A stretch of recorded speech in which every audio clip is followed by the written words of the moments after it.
승리하는 신앙생활이라는 제목으로 하나님 말씀 증거하겠습니다. 제가 어젯밤에 밤늦게까지 찬양을 들으면서 막 눈물을 흘리면서 혼자 이렇게 기도하는 시간을 가졌어요. 그래서 주님과의 그 친밀한 교제를 막 나누다가 평소보다 늦게 잠이 들었는데 아침에 이제 주섬주섬 새벽에 나와서 뭔가 손이 가벼운 거예요. 뭘 안 들고 온 것 같다. 카메라를 안 들고 왔어요. 이런 날도 있구나 이런 생각이 듭니다. 그래도 좋네요. 카메라 의식을 안 하는 게 더 좋습니다. 오늘부터 저희가 느헤미야로 넘어왔는데요. 이 느헤미야의 전체적인 주제를 알면 좋겠죠. 느헤미야는 성벽 재건이라는 큰 이 프로젝트를 진행하는 사람입니다. 그런데 이 느헤미야는 단순히 눈에 보이는 성벽을 세우는 그 일보다 믿음을 세워가는 영적인 전쟁을 묘사하고 있는 책입니다. 그때그때마다 시시때때마다 찾아오는 방해와 공격이 있고 또 그 방해를 이겨가는 하나님의 지혜를 묘사하면서 우리가 성도로서 진정으로 세워가야 할 것이 말씀에 기초한 신앙이다. 이것을 보여주고 있습니다. 그리고 바로 그것이 회복이 될 때 또 눈에 보이는 피조 세계에서도 회복이 일어난다는 것을 증명하고 있는 책입니다.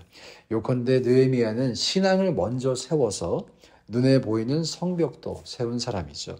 우리의 신앙생활도 마찬가지입니다. 가정을 세우고 교회를 세우고 이 모든 것은 사실 영적인 것을 먼저 세워야 합니다. 나의 믿음이 먼저 서야 한다는 것입니다.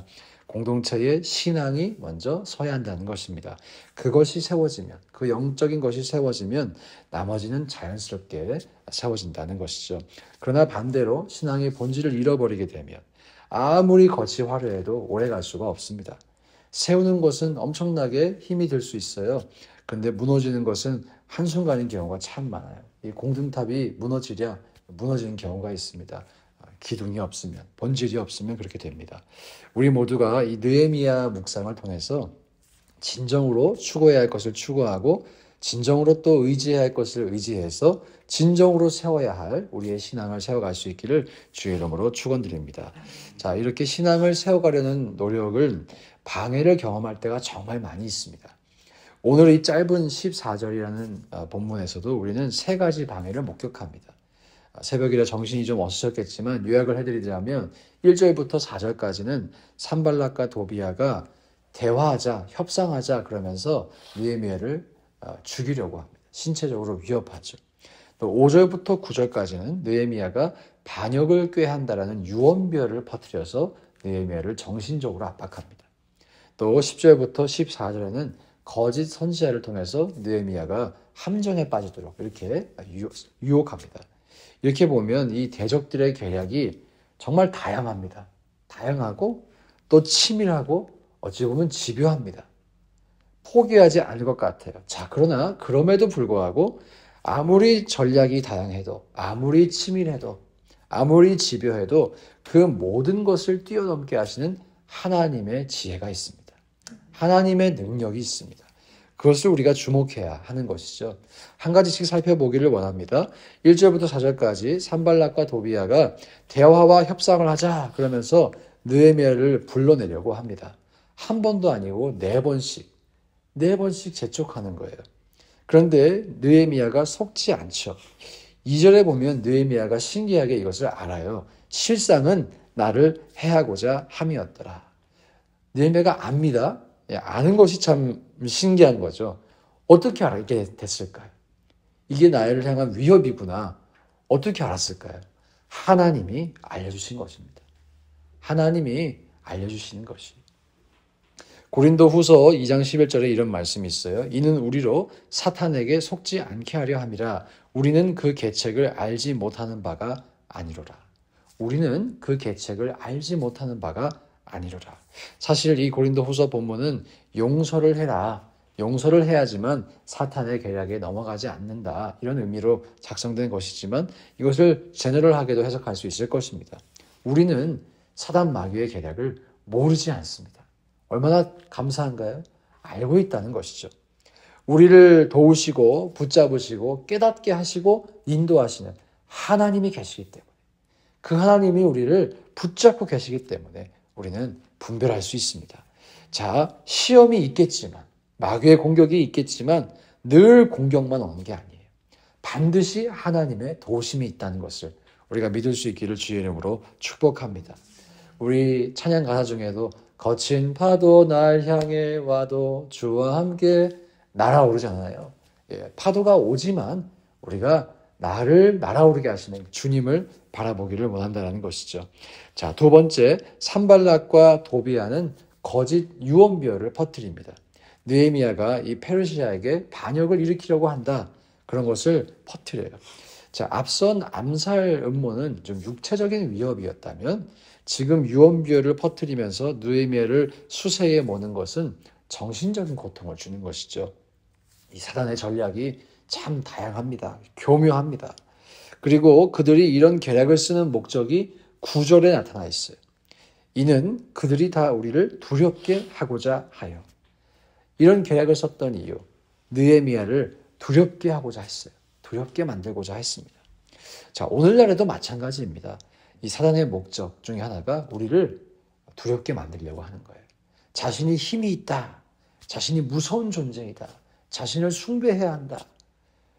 그래서 우리로 하여금 의기소침하게 만들려고 합니다.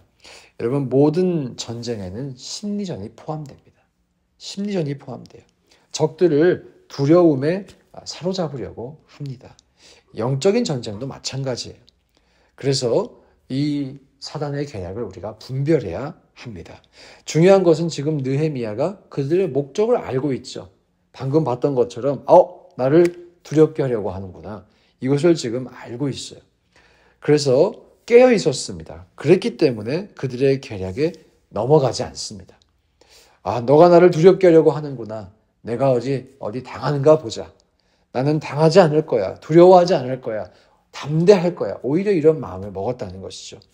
여러분, 제 아무리 사단 마귀가 우리를 두렵게 하려고 해도 실제로 우리의 마음속에 두려움이 엄습해도 여러분 꼭 기억하세요. 나는 두려워하지 않을 거야. 라고 스스로 선포하고 또 필요하다면 거울을 보면서 축사하고 하나님을 의지하시기 바랍니다. 그러면 정말 신기하게도 그 두려움이 떠나가요. 그 두려움이 떠나갑니다. 사단이 주는 두려움이라면 우리가 그 사단 마귀를 대적할 때 그것이 사라지게 되어 있습니다. 이 영적인 원리를 기억하고 우리가 승리할 수 있기를 주의 이름으로 축원드립니다. 또 한 가지 두려움이 엄습할 때 처방을 한 가지를 드릴게요. 여러분, 그 사단 마귀의 두려움을 비웃으시기 바랍니다.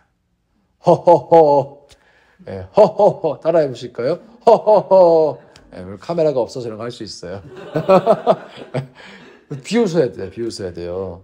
예, 아무리 마귀가 집요하게 공격을 해도 하나님의 능력에 비하면 아무것도 아니에요. 제가 참 좋아하는 비유가 있어요. 마귀가 하나님께 대드는 것은 마치 용광로 앞에서 신문지 쪼가리가 덤벼봐. 그 용광로를 향해 덤벼봐 이런 거랑 똑같다는 거예요. 아무리 마귀가 능력 있어 보이고 아무리 우리에게 두려움 줘도 기억하기 원합니다. 내 안에 계신 성령님은 그 마귀를 압도하고도 납니다. 이 믿음 가지고 두려워하지 않고 승리하기를 주의 이름으로 축원드립니다. 세 번째로 육체적인 위협, 정신적인 위협으로도 안 되니까 이제 영적인 공격을 합니다. 영적인 미혹을 해요. 사실 이 악한 영들 중에서도 우리 눈에 보이는 것보다 이 영적으로 미혹하는 것이 가장 분별하기가 어렵고 교묘합니다. 눈에 보이는 것들은 발견하기가 쉽죠. 이게 죄구나. 우리가 알고 인정하기도 쉽지만 정신을 파고들어서 예를 들어 이단으로 끌고 가는 것. 참 어렵습니다. 참 교묘합니다. 자, 그래도 알 수 있어요. 어떻게 하면 알 수 있는가? 우리의 신앙이 하나님의 말씀을 중심으로 뿌리 박히려고 할 때 알 수 있어요. 그곳에 닻을 내리려고 할 때.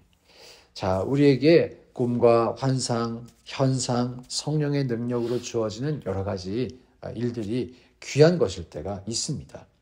그런데 성령의 역사는 반드시 하나님의 말씀의 범주 안에서만 일어납니다. 성령님이 나에게 감동했다고 그렇게 주장을 하면서 말씀과 정반대의 일 할 수 있을까요? 그럴 수 없는 것이죠. 그건 성령의 감동이 절대로 아닙니다. 우리가 무언가를 보고 듣고 할 수 있지만 꼭 기억해야 돼요. 그것은 틀림없이 성경의 범주 안에서 일어납니다. 그래서 사실 경험하는 것보다 더 중요한 것은 말씀을 아는 것이죠. 말씀을 알아야 그 경험도 분별이 되겠죠. 말씀이 우리의 신앙의 기준이라는 것입니다. 오늘 본문에서 스마야라는 이 선지자가 느헤미야더러 성전 외소 안에 숨으라고 합니다. 여기서 성전 외소는 성소를 의미합니다. 성소. 자, 성소는요, 그런데 오로지 제사장만이 들어갈 수 있는 장소였어요. 의도는 다 좋아요. 성소가 제사장만 들어갈 수 있는 공간이니까 불가침의 영역이죠. 아무리 개념이 없어도 거기까지 군사들이 들어오진 않는다는 것입니다. 그러니 스마야가 느헤미야더러 그 성소 안에 숨으라는 거예요. 그러면 당신이 안전할 것이다 라고 아주 교묘하게 설득을 한 것입니다. 그런데 하나님의 말씀에는 오직 제사장만이 성소에 들어갈 수 있다고 못 받고 있어요. 율법이 그렇게 기록하고 있어요. 느헤미야가 12절에서 깨달은 즉 이렇게 표현합니다. 쉬운 성경으로 보면 그 순간 나는 하나님이 그를 보내지 않았다는 것을 알았습니다 라고 고백합니다. 어떻게 알았습니까? 아니 지금 제사장이라고 하는 사람이 말씀과 반대로 행동하자고 하는 거예요. 그 순간 느헤미야가 알았다는 것이죠. 말씀을 알았기 때문에. 아니 어떻게 제사장이 말씀과 반대되는 행동을 하자고 하는가? 그 순간 알게 되는 것이죠. 사랑하는 여러분, 이런 점에서 저와 여러분이 말씀을 신앙의 기준 삼고 말씀에 거할 수 있기를 주의 이름으로 축원드립니다. 그 말씀 안에 우리가 날마다 거하기를 힘쓰면, 그 마음이 있으면, 그리고 우리가 성경 박사가 아니더라도 내가 하나님의 말씀을 소중히 여기고 살아가려고 하면 우리 안에 계신 성령께서 깨닫게 하십니다. 그래서 이 느헤미야가 마지막에 자신에게 찾아오는 이 영적인 미혹도 승리할 수가 있게 된 것이죠. 자, 이 모든 유혹, 육체적인 위협, 정신적인 위협, 또 영적인 위협, 이런 것들이 실제로 우리의 삶에서 있을 수 있어요. 존재할 수 있어요.